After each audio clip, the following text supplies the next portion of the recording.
And extending all the way to next summer. Woj, the stage is yours.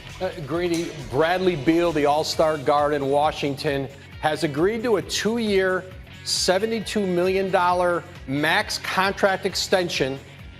His agent, Mark Bartelstein, tells me this morning that keeps him under contract with a player option in 2022, 2023. That keeps him now under contract and out of free agency for the next 3 years. It is a remarkable commitment from Beal to an organization that is in a downturn now. Ted Leonsis, their owner, Tommy Shepard, their new GM, sold Beal in these last few months on a future in Washington, and he can opt out of his deal in 3 years, and if he re-signs in Washington, could sign the biggest deal in league history. 5 years, $266 million. But the ripple effects are felt all over the league because this was a player who contenders, there's not a team in the league who didn't want to get involved in a Bradley Beal trade scenario. Now he is, that conversation will not happen. He is committed to Washington. And this is a great day for the Wizards. No question about it. So there's so much to unpack in this story. Let's briefly start there. We are living in a time where star players are forcing their way out of good teams, much less teams that are struggling. So this is quite a statement that Bradley Beal is making about Washington. It's a massive statement for the Wizards and Tommy Shepard. So my thing is, in an age where Kevin Durant leaves Golden State, you have Kawhi that leaves Toronto after winning a championship. Now you're having Bradley Beal say, I want to stay here in D.C. And actually, he didn't counter at all throughout the course of the year. He said, this is going to be a year of patience. I have to reevaluate all my decisions, but I want to be here. That says huge statement for the Washington Wizards. Look, I mean, we're at a time where football players are forcing their way out of teams they don't want to be on anymore. So Bradley Beal makes the huge commitment to stay in Washington. They'll rebuild around him. In the meantime, let's put some names to the teams that you think are very disappointed this morning, Woj. Who is it out there that thought they were very much in contention to get Bradley Beal and thought he was the missing piece for a championship? Well, certainly the Miami Heat have been a team that would have loved to have gotten him. The Lakers, teams like the Clippers, the Brooklyn Nets, the Boston Celtics, anybody who has assets, eventually would have tried to get involved in Washington with Bradley Beal. Teams have been calling for months.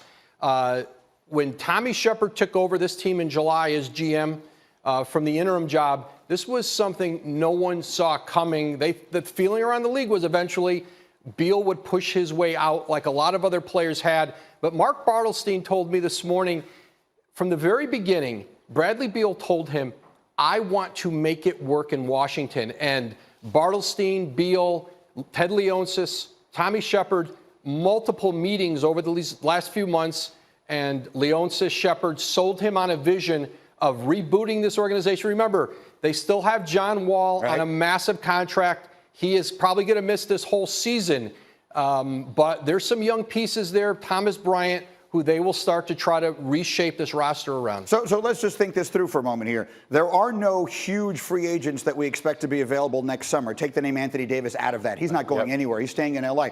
So this was the big fish that everyone was waiting for, and now he is no longer available for other teams. So this, I think, really does reshape a lot of people's plans right now. Think about the best backcourts in the NBA. When you think about Steph and Clay, when Clay comes back, Dame, CJ, you will put John Wall and Bradley Beal in that conversation when John Wall comes back. The East is open, guys. I mean, Milwaukee's good. They're the same team as they were last year, minus Malcolm Brogdon. They still have some good pieces. You think about, what's happening in Toronto. They're kind of on a downturn. Philadelphia, it could be an implosion year for them if they don't win the whole thing. It could be open for Washington to regroup and regather. And just very quickly, and math has never been my strong suit, but when you and I were briefly catching up on this before we came out here, you mentioned the extension he could sign if he gets to his 10th year would be 5 years. 260. 260? Oh. $266 million. That would be the biggest deal in league history. If he left, went somewhere else, 4 years, about $200 million. I would say too. I'm proud to tell you, I didn't need to use a pencil to figure out that's $53 million and change per year. That would be the biggest contract. It would be the biggest ever. Yes. Jay, Will, $53 million a year for a basketball player. I don't even know what to say. Anyway, that is enormous news this morning. Outstanding work as always. Woj, dropping the news as we begin our show today. Bradley Beal staying in Washington. The long faces are in the front offices of a lot of other teams around the NBA. More on that as we go. Meanwhile, it has been an up and down season so far for Patrick Mahomes. Through 3 weeks, he led the NFL with almost 1,200 passing yards, 10 touchdowns, no interceptions. Typical Mahomes. Chiefs won all those games and then won again in Week 4, despite Mahomes being held without a touchdown. Then in Week 5, they lose to the Colts. He re-aggravates a left ankle injury that he'd originally suffered in the season opener against the Jaguars and clearly does not look himself.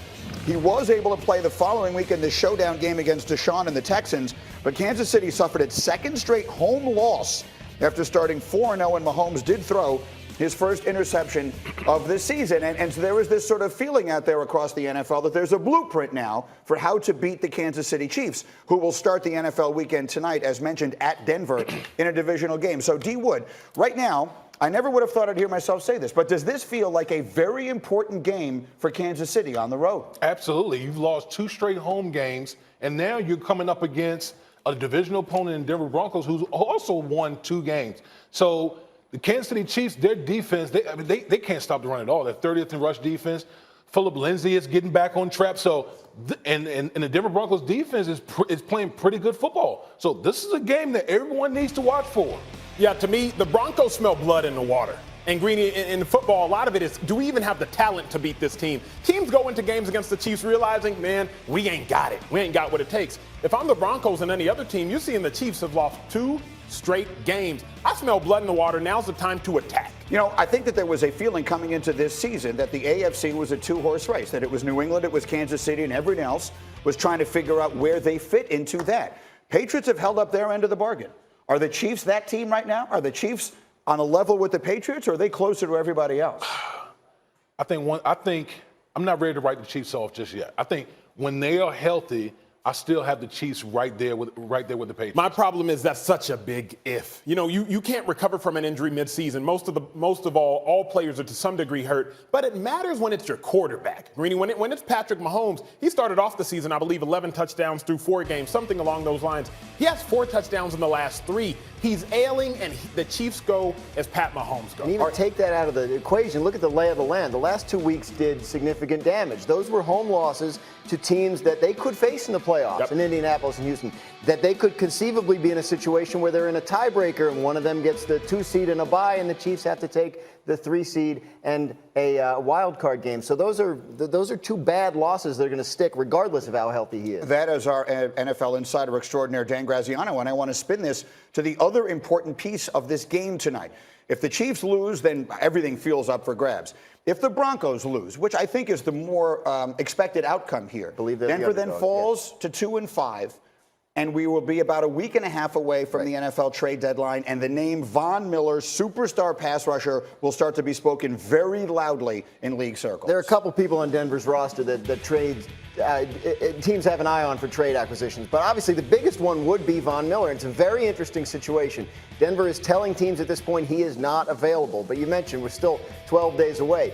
3-4 days ago, Jacksonville was telling teams Jalen Ramsey wasn't available. Now he's on the Rams. So things do change. Von Miller, 2 years left on his contract, but they're both team option years. It's $17.5 million each season, and it's a contract that people could take on. He's a 30-year-old pass rusher who had 14.5 sacks last year, still productive, and reasonably priced. He's 30 years old. Yes. Jalen Ramsey just went for 2 number 1s. He's a lot younger. What is the price tag would you expect on a trade for Von Miller?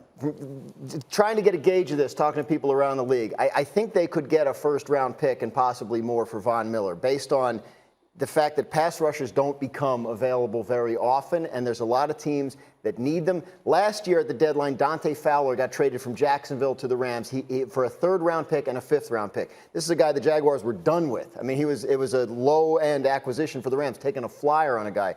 Von Miller, an established guy who could impact this year's playoff race. You look skeptical. Yeah, I don't see it for 2 reasons. Number one, I don't see Von Miller getting a first, not because he's not worth the talent. Like you said, 14.5 sacks last season. He's still a bad man. But to trade a first-round pick who could be the next Von Miller, and not the next because Von Miller's a Hall of Famer, that doesn't make sense. But secondly, Greeny, Von Miller isn't really the issue or the pass rush or the lack thereof. Denver's 22-32 since they won the Super Bowl. They have so many problems that one pick or two picks can't address. They have some foundational issues. See, I disagree because I think if a team that's on that perennial team that's vying for the Super Bowl, who usually picks at the bottom of the first round, why not go after Von Miller? Those type of guys, like you said, pass rushers don't free up often, so he could be a critical piece for a team. It's interesting. You mentioned Dante Fowler, who felt like they were just giving him away last year. He played a huge role in the Rams making a run to the Super Bowl. Out. Von Miller should definitely be able to do that. Now, I mentioned we're 2 weeks or so from the trade deadline. There were other big names here. Dan Graziano, let's look at some of them. A.J. Green, what are we hearing? This is the final year of his contract in Cincinnati. Hasn't played yet this year, and obviously the Bengals season is going nowhere at 0-6. So teams have been calling to see if he's available. Again, Cincinnati is telling them no, but things do change as the deadline gets closer and the offers get better. A lot of teams out there looking for a receiver, most prominently the New England Patriots, and if they're involved, a lot of other teams are going to be involved. Imagine A.J. Green on the